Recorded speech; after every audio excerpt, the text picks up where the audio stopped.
Lo prometido es deuda y les dije que esto lo íbamos a responder separado. ¿Qué pelotudo este pibe? No sabe nada de nuestra historia. Sorete estudia. Lo primero te lo dejo pasar, no me interesa. Lo segundo, te molestó que hable de Perón, que hable mal de Perón. Pero eso no es mentira.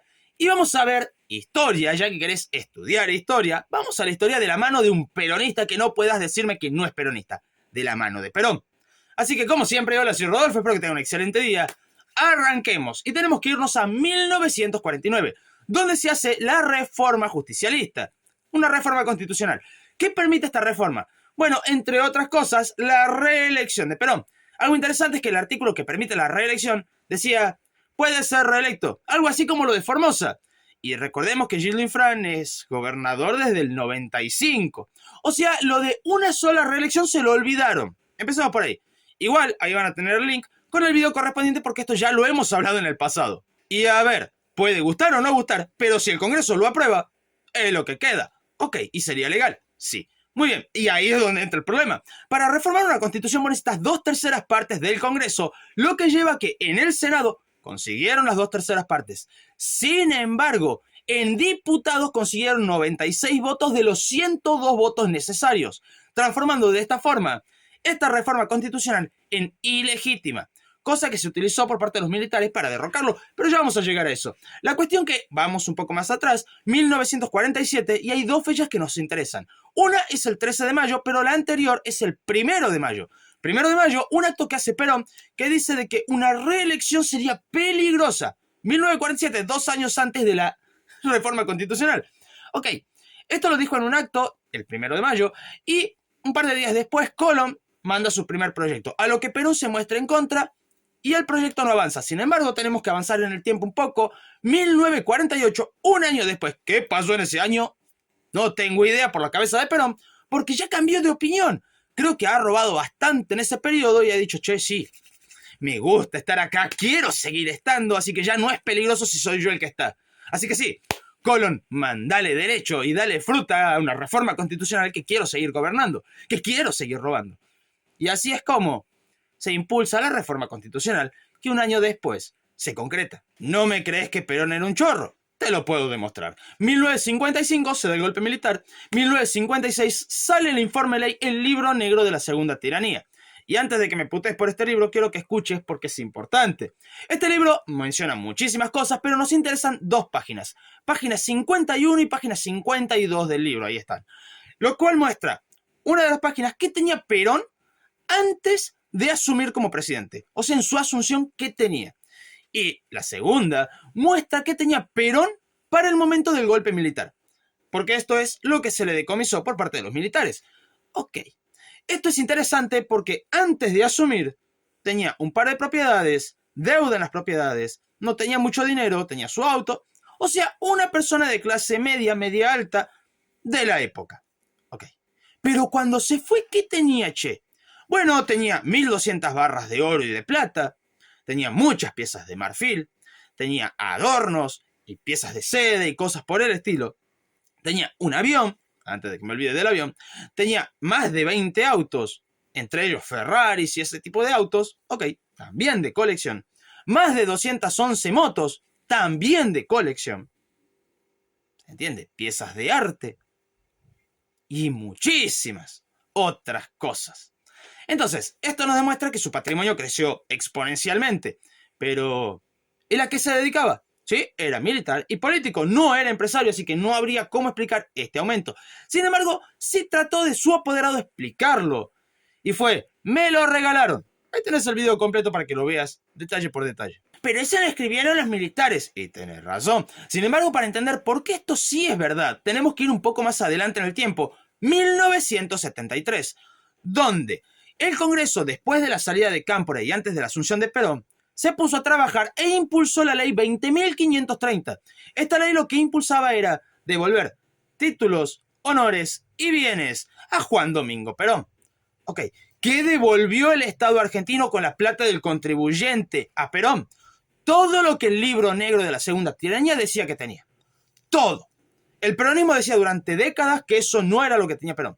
Llegó la década del 70 donde se le pudo devolver las cosas, ahora sí era todo lo que decía ese libro, lo que tenía Perón. ¿Quién lo pagó? El pueblo lo pagó con sus impuestos porque muchas de estas cosas ya se habían vendido. Ok. Además, si el Estado militar, entre el 55 en adelante, actuó mal, porque recordemos que no es solamente a Perón que se le decomisaron las cosas. El peronismo había estado proscripto en esa época, lo que llevó a que se le decomisaran cosas a personas y empresas que promulgaran el peronismo. ¿Qué hizo el peronismo con esto? Nada, que el pueblo se joda. Al único que había que devolverle era Perón. La gente que perdió las cosas, bueno, por la causa será. ¿Se entiende la diferencia? Si el Estado actuó mal, tenían que devolverla a todos, y no solamente a Perón. Bueno, ya hemos visto una reforma ilegítima, ya hemos visto choreo a 4 manos. ¿Sería lo peor? Con Perón podemos levantar bastante más la vara. El bautismo de fuego, el pueblo pilagá, que agarraron por órdenes de Perón y prácticamente ejecutaron a un pueblo entero. Se calcula entre 750 y 1000 personas fallecidas. Y por bien del video no puedo decir todo lo que les hicieron, pero se lo voy a poner así. Muchas veces pedían morir las personas. Pedían que los ejecuten, porque ya estaban hartos del daño que le estaban haciendo. O incluso peor, hacer que los pueblos se autotorturen para después reprimirlos. Y sí, estamos hablando de los collas de Jujuy, porque fueron caminando desde Jujuy a Buenos Aires. Perón los recibió, les hizo dar un paseo y después les dijo, vuelvan para su casa. Aparte de reprimirlos, aclaremos, ¿qué habían ido a hacer ellos? A reclamar por sus tierras.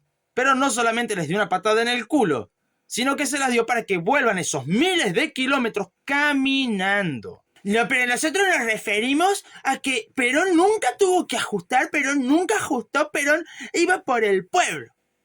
Sos un mentiroso o no conoces de historia si decís esto. Porque tendríamos que ir a 1952, donde Perón metió un ajustazo pulenta. Ah, capaz que no lo considerás porque ya es gobierno ilegítimo, porque, claro, después de la reforma del 49, ya ese momento, ya él no debería de haber estado en el gobierno. Quizás por eso no lo entendés. Pero sí, Perón ajustó y ajustó muy muy fuerte. ¿Cuál fue la consecuencia del ajuste de Perón? Ahí puedes verlo en la gráfica, la inflación iba subiendo, Perón pega el ajustazo y la inflación se desploma. ¿Entiende? No es solamente que acá el loquito de Milei se le dio por ajustar y la inflación bajó por obra y gracia del Espíritu Santo, de que no. Vos haces los ajustes que tenés que hacer y la inflación cae. Le pasó a Perón en el 52. A los datos me remito. Así que no me vengan con que Perón no ajustó, porque Perón ajustó muy ferozmente en su momento. No, pero Milei es un facho, Nancy. Ok. No te conviene hablar por ese lado, ¿no? Porque ¿cuáles son los orígenes del Perón? El GO. El GO, ¿qué doctrina tenía? ¿Te preguntaste alguna vez?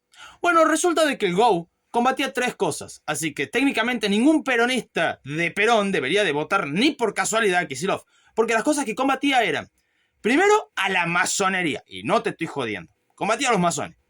Segundo, a los judíos, 1943, raro, ¿no? Y finalmente, al comunismo. Así que, pensándolo de esta forma, Kicillof se alía con grupos comunistas porque quiere tener una oportunidad para ganar las presidenciales. Lo que me lleva... ¿Sos peronista y vas a votar a un tipo que se alía con el comunismo, siendo que tu doctrina odia el comunismo? Evidentemente, no sos peronista y no conocés de historia peronista. ¿Y cómo pensás vos que el grupo de oficiales unidos mantenía el orden en la milicia? Porque, a ver, los militares son complicados. ¿Cómo pensás que lo mantenían el orden? ¿Sí? Para unirte al GO tenías que firmar tu renuncia sin ponerle fecha. De esta forma, si decías o hacías algo que no gustaba, ponían la fecha y automáticamente habías renunciado al ejército. Así que todo aquel que pertenecía al GO estaba atadito de pies y manos a lo que los líderes, entre ellos Perón, quisiera.